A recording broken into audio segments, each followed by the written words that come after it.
নমস্কার। সনাতন ধর্মকথা চ্যানেলে আপনাদের সবাইকে স্বাগত। আজ অন্নপূর্ণা পূজা। আজ ৩রা বৈশাখ ১৪৩১ সাল, মহা অষ্টমী অর্থাৎ অন্নপূর্ণা পূজা। আসুন জেনে নেওয়া যাক অন্নপূর্ণা পূজার পিছনে কি সেই পৌরাণিক কাহিনী যা বাঙালির মন এবং আত্মাকে অনুপ্রাণিত করে। মা দুর্গার আরেক রূপ হল অন্নপূর্ণা। মা অন্নপূর্ণা অন্নদা নামেও পরিচিত। মা অন্নপূর্ণাকে বলা হয় অন্নদাত্রী। তিনি শক্তির অপর রূপ। মা অন্নপূর্ণার এক হাতে থাকে অন্নপাত্র, অন্য হাতে থাকে হাতা। বাসন্তী পুজোর অষ্টমী তিথিতে মা অন্নপূর্ণার পূজা করা হয়। অন্ন শব্দের অর্থ হলো ধান, আর পূর্ণা কথার অর্থ হলো পূর্ণ। বিভিন্ন পুরাণ ও গ্রন্থ অনুযায়ী দেবী অন্নপূর্ণার বিভিন্ন নাম উল্লেখ আছে। নানা কাহিনী প্রচলিত আছে মা অন্নপূর্ণাকে নিয়ে। এর মধ্যে অন্যতম হল কাশী উপাখ্যান। রায়গুণাকর ভারতচন্দ্র দেবী অন্নপূর্ণার কথা উল্লেখ করে অন্নদামঙ্গল কাব্য রচনা করেছিলেন, যেখানে মা অন্নপূর্ণার মাহাত্ম্য বর্ণনা করা হয়েছে। এর সঙ্গে রয়েছে আর এক পৌরাণিক কাহিনী। পুরাণ মতে শিব ও পার্বতীর সুখী দাম্পত্য জীবন শুরু হয়েছিল অনেক বাধা প্রতিবন্ধকতা কাটিয়ে।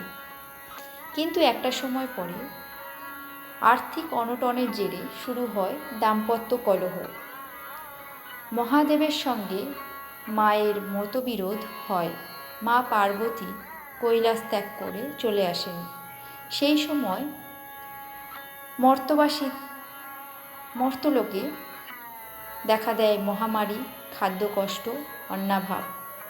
ভক্তরা আকুল হয়ে পড়ে। তারা দেবাদিদেবকে ডাকতে থাকে।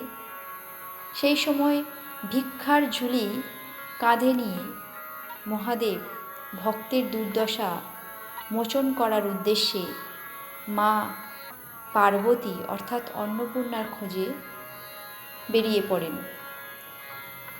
কিন্তু দেবী মহামায়ার কোপে মহাদেব কোথাও ভিক্ষা পেলেন না।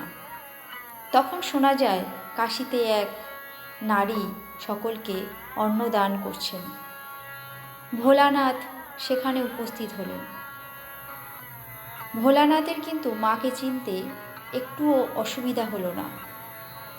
তিনি মায়ের কাছে অন্ন ভিক্ষা প্রার্থনা করেন। সেই ভিক্ষা গ্রহণ করে মহামারী এবং খাদ্যাভাব থেকে সমস্ত মর্তবাসীকে এবং ভক্তকুলকে রক্ষা করেন দেবাদিদেব মহাদেব।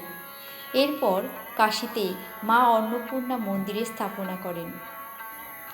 চৈত্র মাসের শুক্লা পঞ্চমী তিথিতে সেখানে মায়ের আবির্ভাব হয়েছিল। সেই থেকে সেখানে মায়ের পুজোর প্রচলন হয়, যা আজ অন্নপূর্ণা পূজা নামে বিখ্যাত, এবং মর্তবাসী এই নামে দেবীকে পুজো করে আসেন। তো এই ছিল আজকে অন্নপূর্ণা পূজার পৌরাণিক কাহিনী। ভালো লাগলে লাইক করবেন এবং কমেন্ট করতে ভুলবেন না। ধন্যবাদ।